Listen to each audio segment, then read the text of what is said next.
मुझे उम्मीद है कि आप सभी अच्छे हैं और आज मैं लेकर आई हूं motion in a plane class 11th physics का न्यूमेरिकल्स वाला वीडियो। एग्जैक्टली तो बच्चा बाटी इस वीडियो को इग्नोर बिल्कुल नहीं करना है क्योंकि मोशन इन अ प्लेन एक बहुत इंपॉर्टेंट टॉपिक है जिसके अंदर बड़े इंटरेस्टिंग से मस्त वाले न्यूमेरिकल क्वेश्चंस पूछे जाते हैं और बच्चे अटक जाते हैं। ठीक है, तो इसीलिए इस पूरे वीडियो को देखना है क्योंकि इसके अंदर जितने भी न्यूमेरिकल्स के इंपॉर्टेंट एरियाज हैं उन सारे एरियाज से मैंने अलग अलग पैटर्न के न्यूमेरिकल्स लेके सॉल्व भी करे हैं और साथ ही साथ मैंने काफी टिप्स भी शेयर किए हैं जिससे आपको न्यूमेरिकल्स सॉल्व करने में बहुत हेल्प मिलेगी। ठीक है, तो मैं हूं राशि from learner hub, the free learning platform जहां पर आप फिजिक्स, केमिस्ट्री, मैथ्स, बायोलॉजी सब कुछ पढ़ सकते हो absolutely for free at learnerhub.com। तो सबसे पहले मैं ये बता दूं कि इस चैप्टर में कौन से एरियाज हैं जहां से आपको न्यूमेरिकल्स आते हैं। ठीक है, तो मेजरली यहां पर 5 ऐसे एरियाज हैं। ठीक है, सबसे पहला तो है questions related to displacement vector, position vector, velocity, acceleration. इनसे रिलेटेड बेसिक सवाल पूछे जाते हैं जो कैलकुलस बेस्ड हो सकते हैं, डिफरेंशिएशन इंटीग्रेशन बेस्ड हो सकते हैं, जो ग्राफ बेस्ड भी हो सकते हैं। ठीक है, दूसरा एरिया है रिलेटिव वेलोसिटी, बहुत इंपॉर्टेंट है। इसके अंदर वही रिवर बोट वाले प्रॉब्लम या फिर एयरक्राफ्ट वाले प्रॉब्लम या फिर विंड अम्ब्रेला वाले प्रॉब्लम्स, ये सारे डिफरेंट पैटर्न के प्रॉब्लम्स हैं जो इस जगह से पूछे जा सकते हैं। तीसरा है equations of motion in 2 dimension, यानी कि वो जो 3 इक्वेशन अपने थे काइनेमैटिक्स के, v is equal to u plus a t, s is equal to u t plus half a t square और v square is equal to u square plus 2as। ये जो 3 इक्वेशंस हमने पढ़े थे इनके 2 डायमेंशन में applications, ये भी बहुत इंपॉर्टेंट है और बड़े ही अच्छे अच्छे मजेदार सवाल पूछे जाते हैं जिनमें से कुछ हम भी करेंगे अभी इस वीडियो के अंदर। ठीक है, इसके बाद अगला यानी कि चौथा इंपॉर्टेंट एरिया है प्रोजेक्टाइल मोशन। भाई ये तो बहुत सुपर डुपर इंपॉर्टेंट है। ठीक है, इसके अंदर कुछ चीजें हैं जो आपको बिल्कुल फिंगर टिप्स पे रखनी है, यानी कि याद रखनी है कुछ फॉर्मूले, जैसे कि time of flight, range of a projectile, maximum height of projectile, equations of projectile. तो ये सारी चीजें आपको पता होनी चाहिए, प्रोजेक्टाइल का कॉन्सेप्ट पता होना चाहिए। इसके अंदर बहुत तरह तरह के क्वेश्चंस फ्रेम होते हैं, हम काफी सारे क्वेश्चंस प्रोजेक्टाइल मोशन पर अभी करेंगे। ठीक है, and finally uniform circular motion. Clear? तो ये कुछ एरियाज हैं जहां से न्यूमेरिकल्स आते हैं और इन सारे एरियाज से न्यूमेरिकल्स पिक करके आज हम सॉल्व करेंगे उन्हें। So what are we waiting for? Let's get started.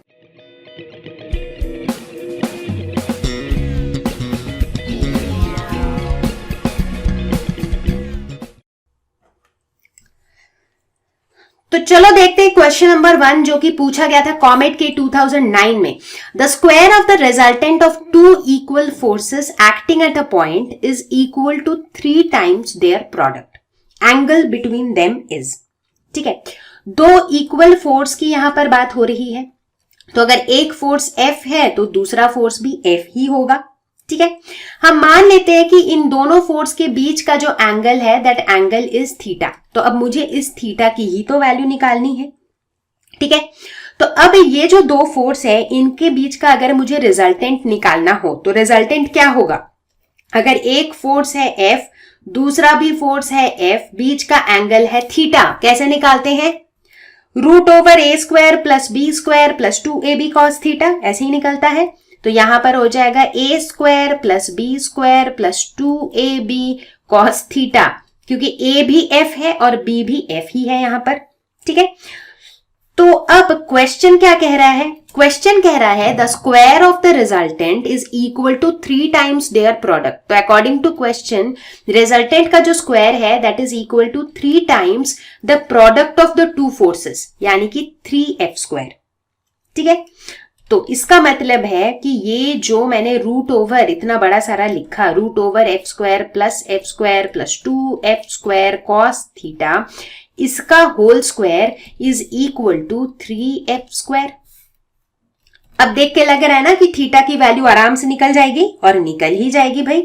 ठीक है, तो f square plus f square ये हो गया 2f स्क्वायर। अगर 2f स्क्वायर को कॉमन लिया तो अंदर बचेगा 1 plus cos theta, this is equal to 3f square. तो f स्क्वायर कैंसिल हो गया, तो यहां पर हो गया 1 plus cos theta is equal to 3/2। तो cos theta is equal to 3/2 minus 1 यानी कि 1/2 यानी कि theta is equal to 60 degree. ये हो गया आंसर, यानी कि option C is the correct option. ठीक है, काफी सिंपल सा सवाल था। आगे बढ़ते हैं, देखते हैं क्वेश्चन नंबर 2 जो कि पूछा गया था रिसेंटली जेईई मेंस 2019 में। A particle moves from point 2i + 4j, ये 40 नहीं है 4j है, meter at t is equal to 0। ठीक है, तो यानी कि ये क्या है, ये मेरा इनिशियल पोजीशन बता रहा है पार्टिकल का। तो इनिशियल पोजीशन के हिसाब से x0 है 2 और y0 है 4। ठीक है, मतलब meters obviously, with an initial velocity of 5i + 4j meter per second. तो यानी कि ux जो है that is 5 meter per second और uy जो है that is 4 meter per second. It is acted upon by a constant force which produces an acceleration 4i + 4j, यानी कि एक्सेलरेशन का जो x कॉम्पोनेंट है that is 4 meter per second square, acceleration का जो y कॉम्पोनेंट है that is also 4 meter per second square. What is the distance of the particle from the origin at time t is equal to 2 seconds? ठीक है, तो मुझे क्या निकालना है, मुझे इस पार्टिकल की पोजीशन निकालनी है। ठीक है, तो पोजीशन क्या होगा, पोजीशन इसी फॉर्मेट में कुछ होगा xi + yj। तो मुझे बेसिकली x की भी वैल्यू निकालनी है और y की भी वैल्यू निकालनी है, किस टाइम पर, at t is equal to 2 seconds. ये मेरा क्वेश्चन कह रहा है। ठीक है, तो किसी भी पार्टिकल का पोजीशन निकालने के लिए हम क्या कैसे निकालते हैं, x क्या हो जाएगा, initial position plus ut + ½ at²। उसी तरीके से y क्या हो जाएगा, इनिशियल पोजीशन यानी कि y0 प्लस ut + ½ at²। ठीक है, तो बस अब निकालते हैं, at t is equal to 2 second. x की वैल्यू क्या हो जाएगी, x0 दिया हुआ है 2 मीटर प्लस ux दिया हुआ है 5, टाइम है 2 प्लस ½ ax दिया हुआ है 4, t दिया हुआ है 2। तो बस इसकी पूरी वैल्यू कैलकुलेट कर लो तो ये आ जाएगा 20 मीटर। उसी तरह y की वैल्यू निकालेंगे, y0 दिया हुआ है 4, uy दिया हुआ है 4, t दिया हुआ है 2 प्लस ½ ay है 4, t² हो जाएगा 2²। तो ये भी वैल्यू आ जाएगी 20 मीटर्स। तो x और y की तो वैल्यू निकल गई, तो इसका मतलब मेरा r जो पोजीशन वेक्टर है that is equal to 20i + 20j। But मुझे निकालना क्या है, मुझे तो डिस्टेंस निकालना है, मतलब मुझे बेसिकली इस r का मैग्नीट्यूड निकालना है। करेक्ट, तो r का मैग्नीट्यूड क्या हो जाएगा, ये हो जाएगा √20² + 20² है ना, मतलब √x² + y²। तो ये हो जाएगा √800 यानी कि 20√2 मीटर। तो करेक्ट ऑप्शन इज ए। आगे बढ़ते हैं, देखते हैं क्वेश्चन नंबर 3। जेईई 2003 का क्वेश्चन है, the coordinates of a moving particle at any time t are given by x is equal to α_t³ and y is equal to βt³। The speed of the particle at time t is given by. अब position दिया हुआ है, speed निकालना है। बहुत ही आसान सा सवाल है, सिर्फ इसमें ध्यान क्या देना है, हमारे पास x कोऑर्डिनेट्स का अलग से दिया हुआ है, y का अलग से दिया हुआ है। तो dx/dt जब हम करेंगे तो हमें क्या मिलेगा, vx मिलेगा, यानी कि speed along the x axis मिलेगा। करेक्ट, तो इसको डिफरेंशिएट करेंगे तो अल्फा ऐसे ही रहेगा, t³ का हो जाएगा 3t²। इधर जब dy/dt करेंगे तो मुझे क्या मिलेगा, वेलोसिटी का y कंपोनेंट, तो बीटा ऐसे ही रहेगा, t³ का हो जाएगा 3t²। ठीक है, तो यानी कि जो मेरी वेलोसिटी है दैट इज vxi + vyj, ऐसा ही होता है इस कंपोनेंट के फॉर्म में। तो ये हो जाएगा 3α_t² + 3βt²j। ठीक है, मुझे निकालना है इसका मैग्नीट्यूड। करेक्ट, तो इसका मैग्नीट्यूड क्या हो जाएगा, √3α_t² का होल स्क्वायर प्लस 3βt² का होल स्क्वायर। तो ये क्या हो जाएगा, ये हो जाएगा 9α²t⁴ प्लस 9β²t⁴।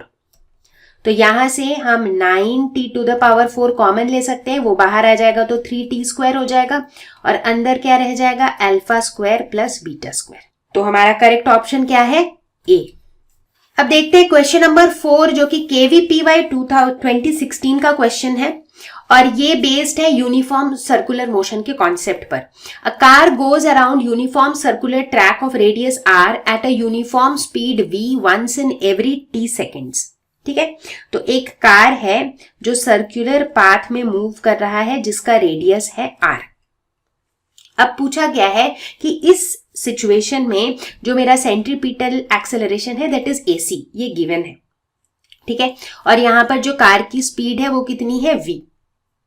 चलो बढ़िया है। अब पूछा गया if the car now goes uniformly around a larger circular track. अब मान लो वही कार है लेकिन अब जो है एक बड़े सर्कुलर ट्रैक पे मूव कर रहा है जिसका रेडियस है 2r। तो इस समय जो एक्सेलरेशन ये एक्सपीरियंस कर रहा है दैट इज 8ac। ठीक है, तो मुझे निकालना है कि अब जो है इसका टाइम पीरियड कितना होगा। अच्छा, यहां बता दूं कि इस केस में टाइम पीरियड था t, तो मुझे इस केस में जो t डैश टाइम पीरियड होगा उसकी वैल्यू निकालनी है। ठीक है, ये मेरा सिंपल सा क्वेश्चन है जिसमें मेरे पास ये दो सिनेरियोज हैं। ठीक है, तो सबसे पहले पहला सिनेरियो देखते हैं। अब पहला सिनेरियो में एक बार इस पूरे सर्कुलर ट्रैक को अगर एक बार कवर करना है दैट मीन्स कितना डिस्टेंस कवर हो रहा है, जितना इसका सरकमफेरेंस है that is 2 pi r distance is covered कितने टाइम में, इन t सेकेंड्स। ठीक है, सो दैट मीन्स ये जो टाइम है t, इसमें कितना डिस्टेंस कवर हुआ 2 पाई r, किस स्पीड से कवर हुआ v। करेक्ट। अब इस समय एक्सेलरेशन मेरा ac है। ठीक है, मतलब अब मैं क्या करना चाहती हूं, मैं इस t को जो गिवन वैल्यूज हैं उनके टर्म्स में मैं लिखना चाह रही हूं। ठीक है, मेरे पास दिया हुआ है कि एक्सेलरेशन इज ac, तो एक्सेलरेशन क्या होता है v स्क्वायर बाई r होता है। तो हम क्या करेंगे, इस v को जो है हम ac के टर्म्स में लिख सकते हैं, तो v will be equal to root over ac into r। तो चलो हम टाइम पीरियड को इनके टर्म्स में लिख देते हैं, क्योंकि जो सेकंड केस है ना उसमें v को भी, उसमें भी हम सेम चीज फॉलो करेंगे। ठीक है, तो यहां पर हमारा टाइम पीरियड क्या हो जाएगा 2 pi r divided by root over ac into r, जिसको हम लिख सकते हैं 2 pi root over r by ac। ठीक है, अब देखो इसी क्वेश्चन को सॉल्व करने के 3-4 तरीके हो सकते हैं, बट अगर आपको लॉजिक समझ में आ जाएगा ना तो आप इसको किसी भी तरीके से सॉल्व कर सकते हो। ठीक है, तो मेरा ये तरीका है कि पहले केस में मैंने निकाल लिया कि टाइम पीरियड कितना है। ठीक है, अब अगर ये निकाल लिया, अगले केस में भी इसी अप्रोच से हम टाइम पीरियड निकालेंगे। ठीक है, तो यहां पर क्या हो रहा है, यहां पर जो मेरा एक राउंड है इस पूरे सर्कल का, दैट 1 राउंड इज कितना 2 पाई इंटू 2r, क्योंकि रेडियस यहां पर 2r हो गया है।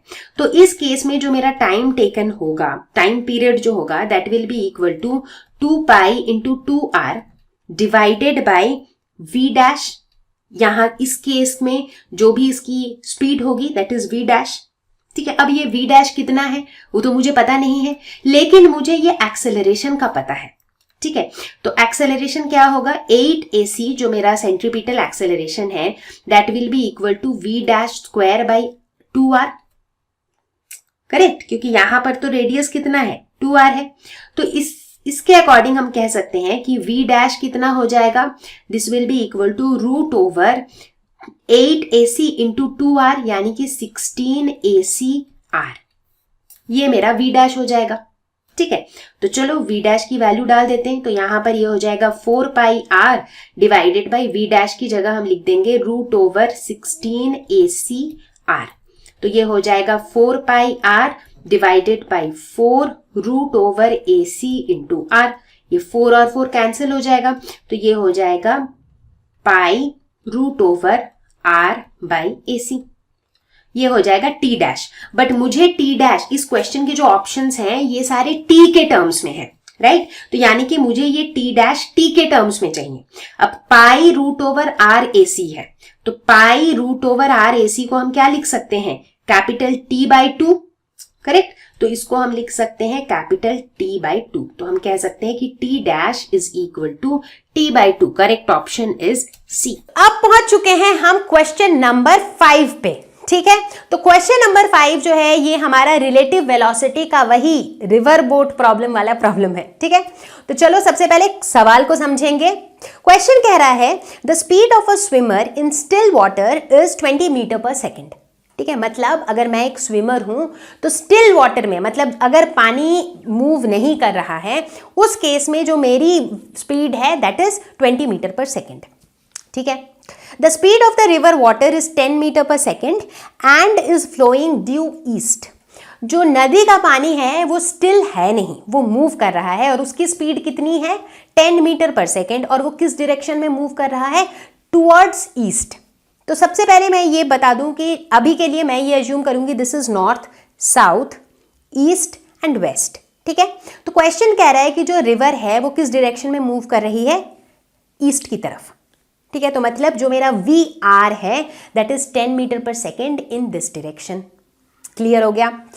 अब क्या पूछा गया है, if the swimmer is standing on the south bank and wishes to cross the river along the shortest path. जो स्विमर है वो साउथ में खड़ा है, मतलब वो नीचे खड़ा है, उसे रिवर को पार करना है यूं। ठीक है, मतलब अगर ये मेरा रिवर वाला सेटअप है तो इधर स्विमर है, उसे यूं जाना है, इफ दिस इज साउथ तो वो नॉर्थ है। ठीक है, और रिवर मेरा यूं बह रहा है इस डायरेक्शन में। ठीक है, तो जाहिर सी बात है, वही लॉजिक लगाएं कि अगर मैं यहाँ से ऐसे सीधा सीधा भी चालू करूं जाना, चूंकि रिवर इधर बह रही है तो वो मुझे इधर धक्का देगी, तो मैं प्लान करूंगी ऐसे जाने का, बट मैं पहुंच जाऊंगी ऐसे, क्योंकि रिवर मुझे धक्का दे रही है इस तरफ। करेक्ट। अब देखो क्वेश्चन कह रहा है कि स्विमर जो है वो ये चाहता है कि वो शॉर्टेस्ट पाथ में ट्रैवल करे। अब शॉर्टेस्ट पाथ क्या होगा, इधर से उधर जाने का, ऑब्वियसली यूं परपेंडिकुलर स्ट्रेट। अब मैं चाहती हूं कि मैं यूं जाऊं, तो अगर मेरी चाहत है कि मैं यूं जाऊं तो मैं ऐसे ही निकलूंगी यहां से तो चलेगा नहीं, तब तो मुझे रिवर यूं धक्का देके लंबा रास्ता में भेज देगा, है ना। तो इसीलिए मुझे क्या करना होगा, मुझे थोड़ा स्मार्ट बनना पड़ेगा, मुझे ना एक एंगल बना के ऐसे निकलना होगा। क्यों, जब मैं ऐसे निकलूंगी फिर नदी मुझे थोड़ा धक्का देगी तो मैं वापस ऐसे आ जाऊंगी शॉर्टेस्ट पाथ पे, राइट। तो बेसिकली जो मेरा थीटा होगा वो यही वाला थीटा होगा, मतलब आइडियली मैं ऐसे जाना चाहती हूँ बट मैं एक थोड़ा सा एंगल बना के स्टार्ट करूंगी। So this angle is theta, और यही एंगल मुझे इस क्वेश्चन में निकालना है। तो चलो बनाते हैं इसका डायग्राम। स्विमर का जो एंगल होगा, तो बेसिकली इस डायरेक्शन में स्विमर निकलेगा।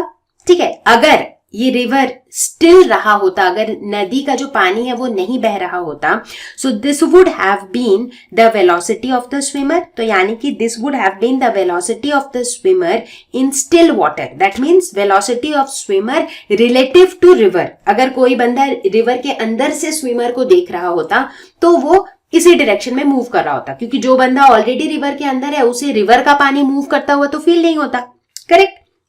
तो ये हो गया मेरा velocity of swimmer in still water, या फिर velocity of swimmer in with relative to river. तो इसकी वैल्यू दी हुई है 20 मीटर पर सेकेंड।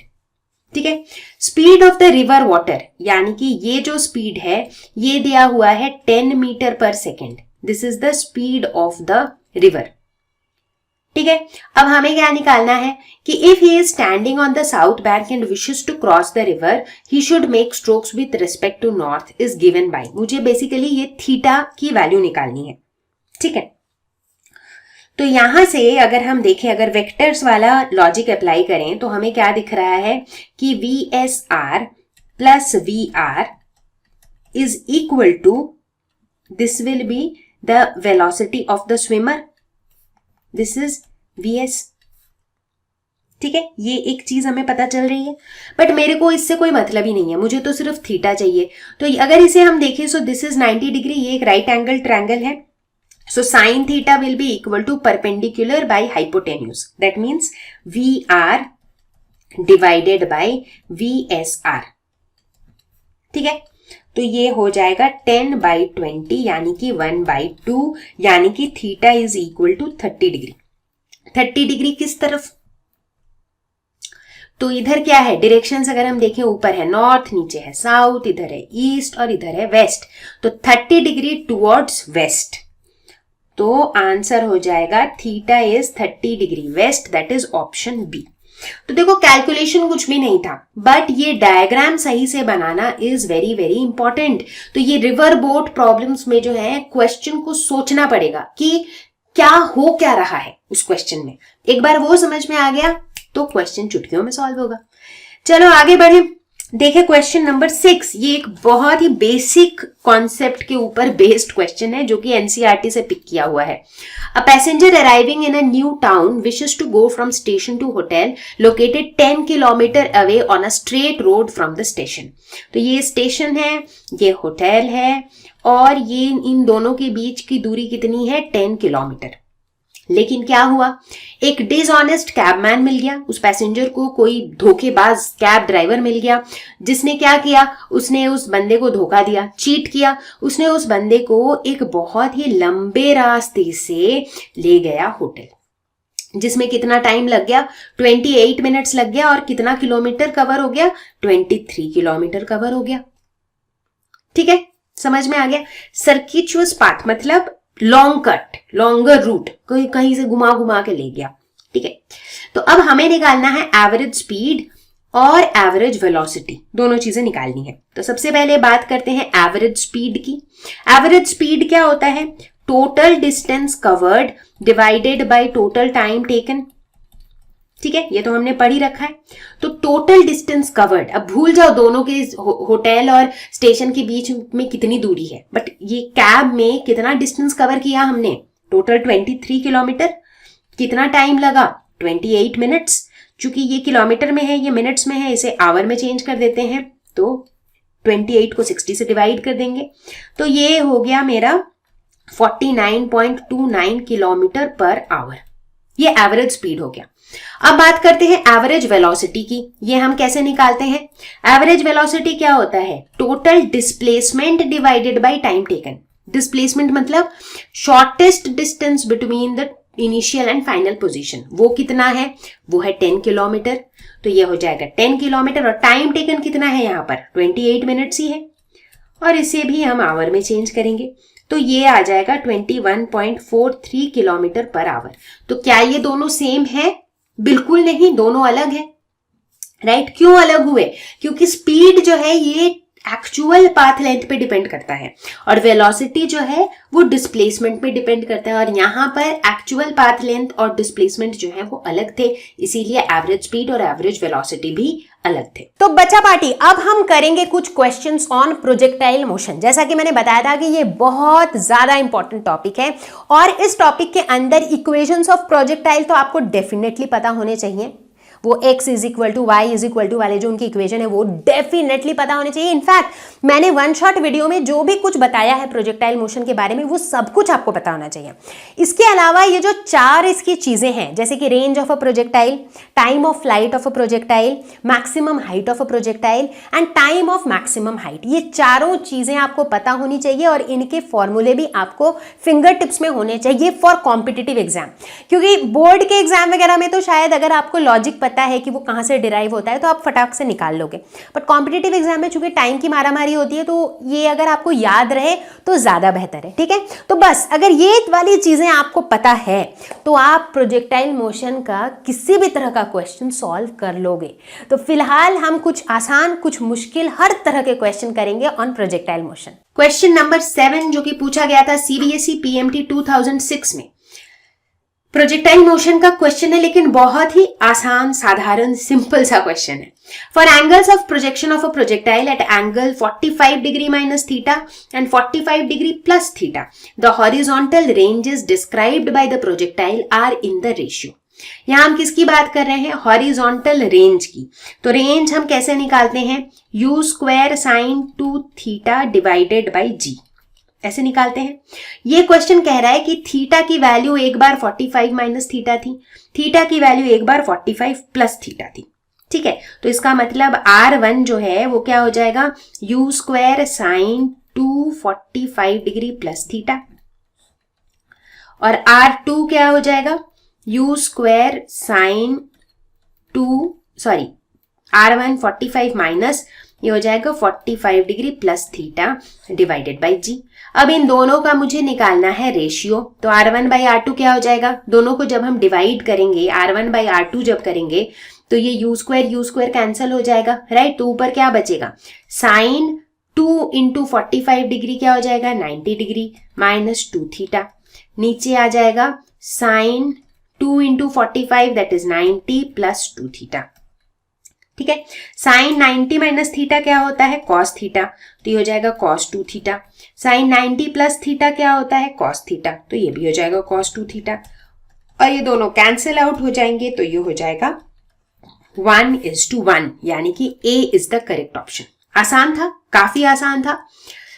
तो इसीलिए मैंने कहा था कि ये जो हमने टर्म्स देखे थे ना, जैसे range, maximum height, time of maximum flight, ये सारे चीजों का जो एक्सप्रेशन, जो फॉर्मूला है, वो आपको बिल्कुल फिंगर टिप्स पे होना चाहिए। क्वेश्चन नंबर 8, केसेट 2019 का क्वेश्चन है। The trajectory of a projectile projected from origin is given by the equation y is equal to x minus 2x square by 5. The initial velocity of the projectile is.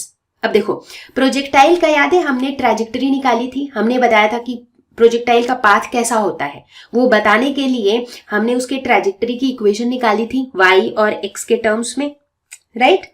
क्या था वो expression? वो expression था y is equal to tan theta x minus 1/2 g divided by u cos theta का whole square into x square. अब बहुत से बच्चे सोच रहे होंगे कि यार ये फॉर्मूला तो मैंने याद नहीं किया था। देखो, अगर फॉर्मूला हैंडी याद है तो थोड़ा टाइम बचेगा, याद नहीं भी है तो फ्यू सेकेंड्स लगेंगे आपको ये फॉर्मूला निकालने में। कैसे? अगर आपको प्रोजेक्टाइल के जो इक्वेशंस थे, y इज इक्वल टू और x इज इक्वल टू वाले जो दो इक्वेशन थे, अगर वो याद है तो ये तो उसी से आया है। y इज इक्वल टू जो एक्सप्रेशन था उसी में हमने क्या किया है, t के बदले में उसको x के टर्म्स में लिख दिया है। तो अगर वो दो एक्सप्रेशन आपको याद है तो इसे आप आराम से लिख सकते हो। बट यस, कॉम्पिटिटिव एग्जाम के पॉइंट ऑफ व्यू से अगर कुछ कुछ चीजें जब आप बहुत बार प्रैक्टिस करते हो ना, तो ये इक्वेशंस वैसे ही याद हो जाती हैं ऑटोमेटिकली, ठीक है। बट इन्हें याद करने से ज्यादा जरूरी है ये लॉजिक को समझना कि ये कहां से आया था, ताकि अगर याद ना भी रहे उस टाइम पर तो 1-2 सेकंड लगा के ना you can actually right this expression, ठीक है। अब जो गिवन एक्सप्रेशन है उसको इस एक्सप्रेशन से कंपेयर करो। जब कंपेयर करोगे तो क्या मिलेगा, tan theta is equal to 1, ये एक चीज मिलेगी जिससे हम कह सकते हैं कि theta is equal to 45 degree, क्योंकि tan 45 डिग्री 1 होता है। और क्या मिलेगा, और मिलेगा कि half g by u cos theta का whole square, this is equal to 2/5, ठीक है। और यहां पर हम थीटा को 45 डिग्री भी डाल देंगे, है कि नहीं? तो यहां पर ये हो जाएगा 1/2 इंटू जी को हम डाल सकते हैं 10 metre per second square, u cos theta cos 45 degree will be 1/√2 का whole square, this is equal to 2/5।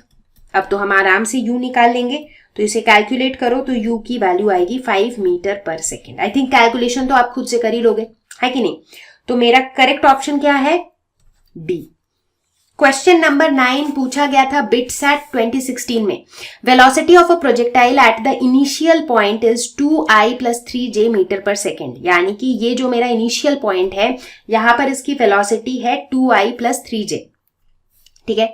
यानी कि x के अलोंग है 2i और y के अलोंग है 3j। Its velocity in meter per second at point b, इस point पर इसकी वेलोसिटी क्या हो जाएगी? अब देखो, प्रोजेक्टाइल मोशन में हमने क्या समझा है कि थ्रू आउट दिस मोशन जो है ना, हर एक पॉइंट पर जो हॉरिजॉन्टल कंपोनेंट है वेलोसिटी का वो वैसा ही रहता है, ठीक है, वो सेम रहता है, ठीक है। तो इसका मतलब चाहे मैं पॉइंट ए की बात करूं चाहे पॉइंट बी की बात करूं, जो मेरा हॉरिजॉन्टल कंपोनेंट है that is going to be the same. तो यानी कि एट पॉइंट बी भी जो मेरा ux कंपोनेंट होगा that is going to be same. तो ux मेरा कितना होगा, 2i ही होगा, ठीक है। तो चलो C और D तो इसका मतलब करेक्ट ऑप्शन नहीं है। What about the y component? अब जो y component है स्टार्टिंग में क्या हो रहा है, ये ऊपर की तरफ जा रहा था, राइट, बट इस पॉइंट पे आने के बाद इसकी टेंडेंसी नीचे की तरफ जाने की है, राइट। तो इसका मतलब यहां पर uy जो होगा this will be in the opposite direction. तो इसीलिए पहले जो uy था ये +3j था, अब uy क्या हो जाएगा, -3j हो जाएगा। तो यानी कि जो मेरी वेलोसिटी u होगी that will B +2i - 3j, that is option A.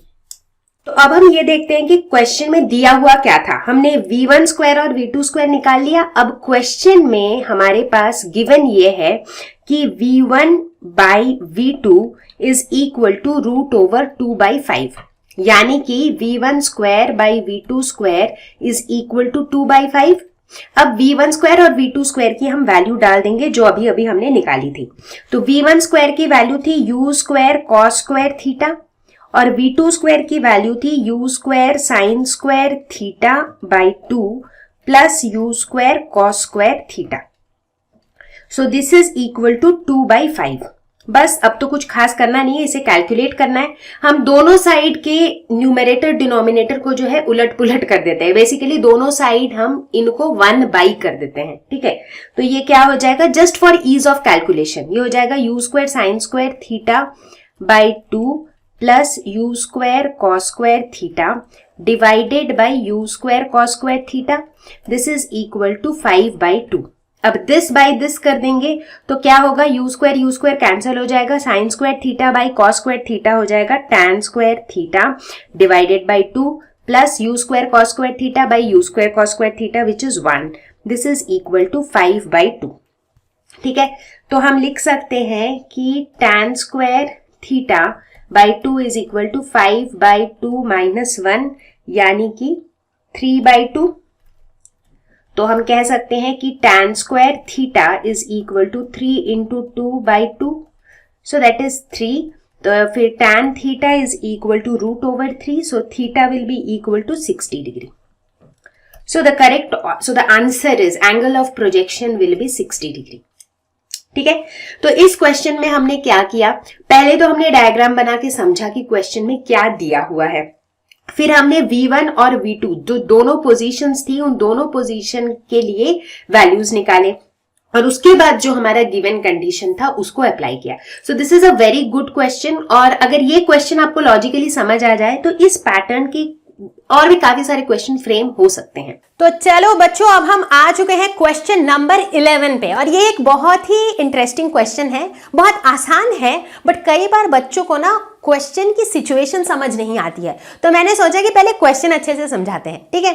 तो चलो देखते हैं क्वेश्चन क्या कह रहा है। An aircraft moving with a speed of 972 kilometre per hour at a height of 6000 metre just overhead of an anti aircraft gun.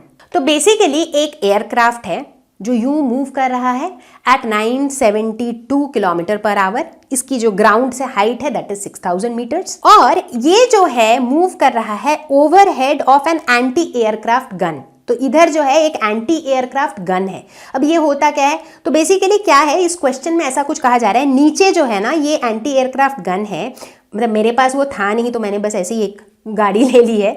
तो कुछ सिचुएशन ऐसी है कि ये एरोप्लेन ऐसे मूव करेगी और यहाँ से जो है ना ये गन है, यहाँ पर यहाँ से एक बुलेट निकलेगा। तो बेसिकली बुलेट का प्लान ये है कि इस एयरक्राफ्ट को वो हिट करे। तो अब एयरक्राफ्ट तो ऐसे मूव कर रहा है और बुलेट भी ऐसे मूव करेगी इधर से डायगोनली, करेक्ट।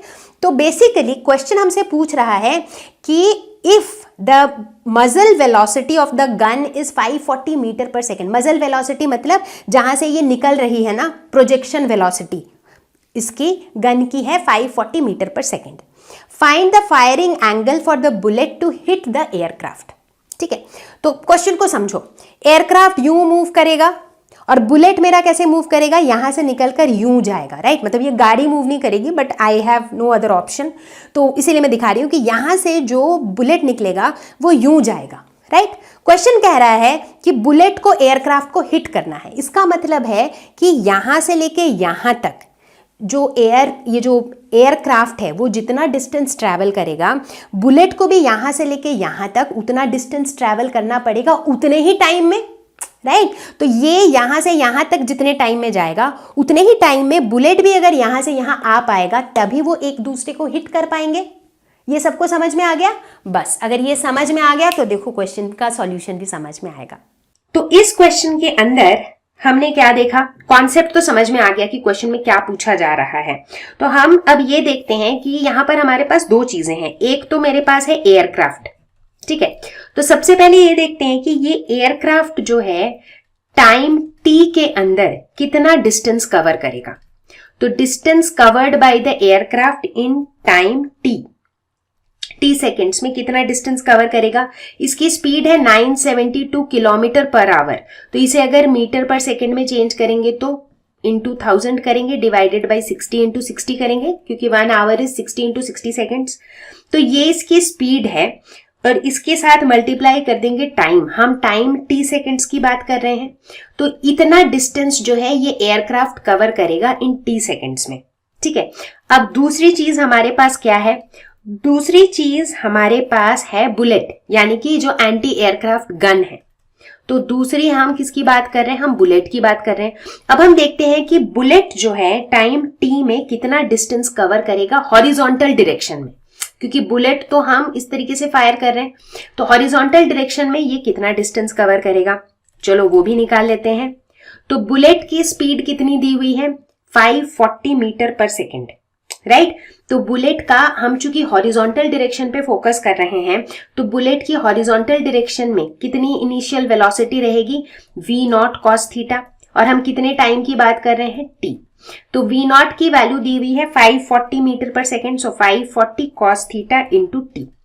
अब हम क्या चाहते हैं कि बुलेट एयरक्राफ्ट को हिट करे। अब बुलेट और एयरक्राफ्ट ये दोनों को आपस में मीट होने के लिए ये जो दोनों डिस्टेंस कवर हो रहा है टाइम t में, they should be equal, right. So therefore 972 into 1000 divided by 60 into 60 into t, ये this should be equal to 540 cos theta into T.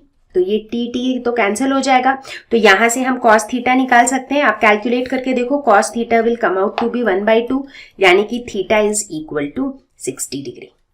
So correct option is C. तो बच्चों अब एक projectile का एक और आखिरी क्वेश्चन लेंगे जो जेईई 2019 में पूछा गया था। तो क्वेश्चन का सिचुएशन कुछ ऐसा है कि हमारे पास एक बॉल है, जिस बॉल को यूं थ्रो किया गया, वो जमीन पे गिरा, फिर उछला फिर गिरा, फिर उछला फिर गिरा, फिर उछला फिर गिरा, और वो यही पैटर्न फॉलो करता रहता है अंटिल वो उछलना बंद करता है। ठीक है, तो जैसा कि आप डायग्राम में देख रहे हो कि इसकी जो इनिशियल वेलोसिटी है स्टार्टिंग में, दैट इज u0। उसके बाद जब वो पहली बार जमीन पे गिर रहा है, फिर वो किस वेलोसिटी से ऊपर जा रहा है? u0 by alpha. फिर जब जमीन पे गिर रहा है, फिर वो कितनी से ऊपर जा रहा है? u0 by alpha square and so on. और ये पैटर्न चलता जा रहा है। ठीक है, तो मुझे यहाँ पर निकालना क्या है? मुझे निकालना है कि अगर इस तरह का मोशन कंटिन्यू रहता है, so I have to find out the value of alpha, यानी कि ये जो एंगल अल्फा है, मुझे उस अल्फा की, not the angle, so the angle basically is theta here, तो मुझे ये जो u0 बाई अल्फा है, यहाँ पर इस अल्फा की मुझे वैल्यू निकालनी है।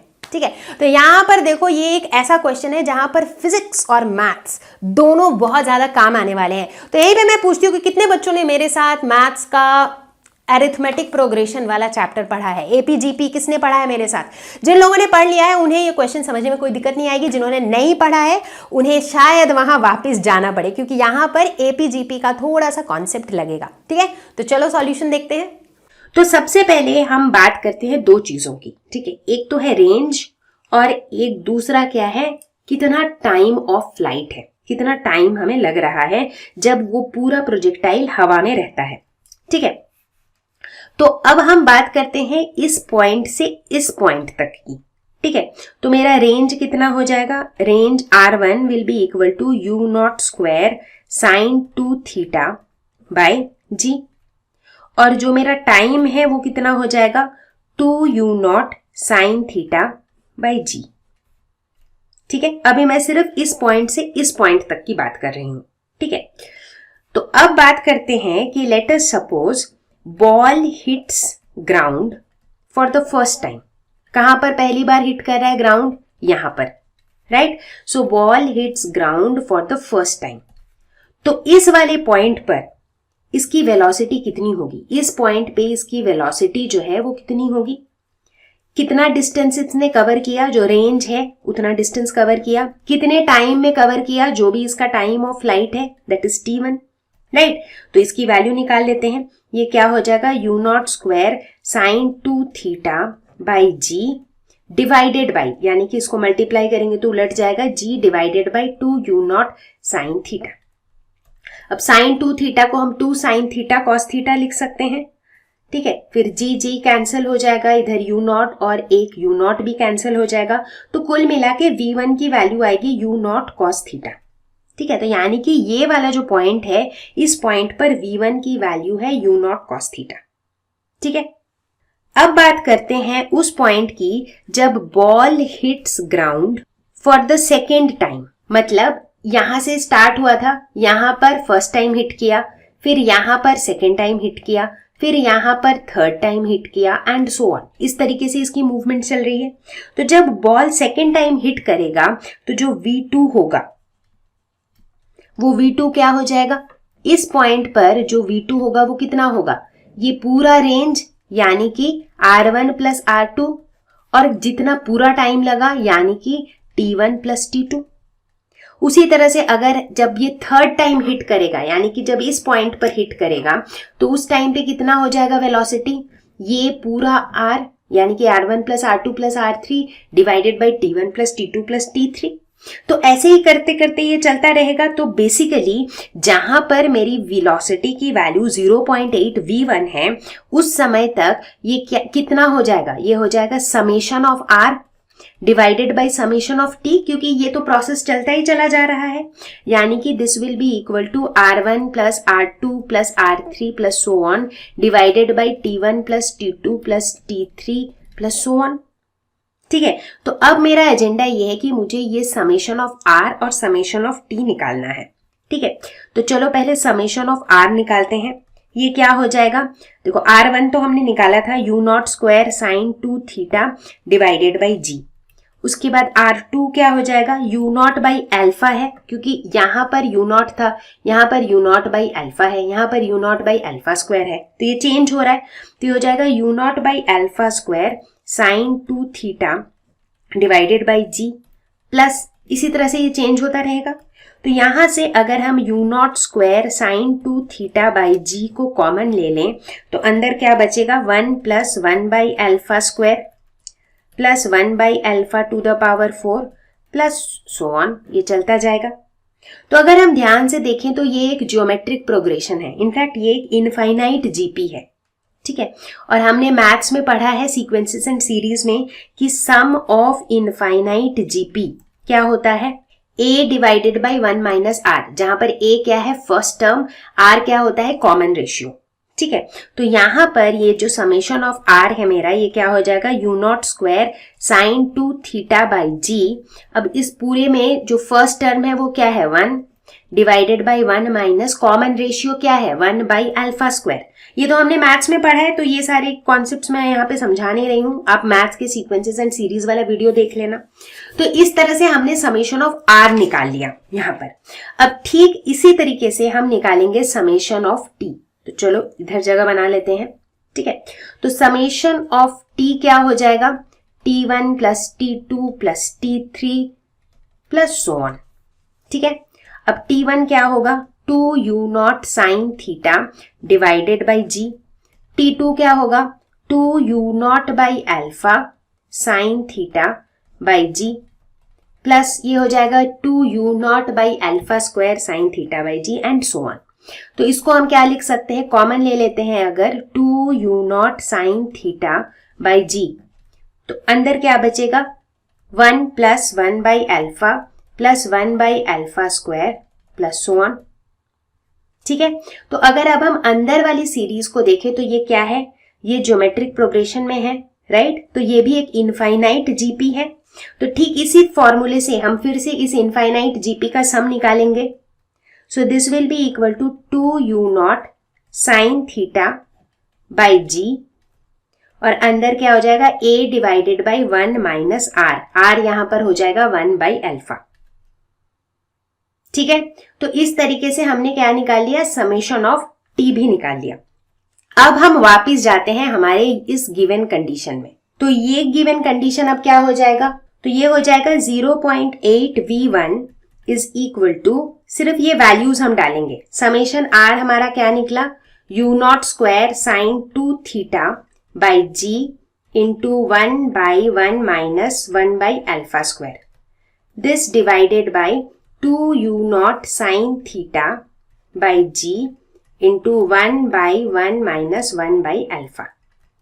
ठीक है, अब इसमें से देखो काफी सारी चीजें कैंसल हो जाएंगी। साइन 2 थीटा को हम 2 साइन थीटा कॉस थीटा भी लिख सकते हैं, राइट। तो इसको जो है हम काफी ज्यादा इसको सिंप्लीफाई कर लेंगे, तो ये हो जाएगा 0.8 V1। अब V1 की वैल्यू हमने पहले निकाली थी और वो वैल्यू कितनी निकली थी, U0 cos थीटा, तो उसे भी डाल देंगे। और इस साइड सिंप्लीफाई करने के बाद हमें मिलेगा U0 cos theta into alpha by alpha plus 1। इसको आप खुद से थोड़ा वेरीफाई करो तो यही मिलेगा आपको, ठीक है। तो इधर U0 cos थीटा ये कैंसिल हो जाएगा, तो फिर अल्फा की वैल्यू हो जाएगी 0.8 alpha plus 0.8, this is equal to alpha. Alpha वाले टर्म्स को एक तरफ ले आएंगे तो ये हो जाएगा 0.8 is equal to alpha into 1 minus 0.8। तो इसका मतलब alpha is equal to 0.8 by 0.2 यानी कि 4। सो अल्फा की वैल्यू निकल कर आ गई 4। तो बच्चा पार्टी, मुझे उम्मीद है कि आपको ये वीडियो पसंद आया होगा और इस वीडियो को देखने के बाद आपको न्यूमेरिकल्स कैसे सॉल्व करना है इसका काफी ज्यादा आइडिया भी लगा होगा, ठीक है। तो जिन जिन बच्चों ने इस पूरे वीडियो को देखा है, वेल डन। और अब आप खूब सारे क्वेश्चंस खुद से सॉल्व करो और मुझे ये भी बताओ कि आप न्यूमेरिकल्स खुद से सॉल्व कर पा रहे हो या नहीं। अगर आपके कॉन्सेप्ट्स हुए हैं क्रिस्टल क्लियर, लिखना मत भूलना कमेंट्स में कि कॉन्सेप्ट हुआ क्रिस्टल क्लियर। मैं आपको जल्दी ही मिलती हूँ एक नए वीडियो के साथ, एक नए टॉपिक के साथ। तब तक के लिए stay home, stay safe, take care, bye bye.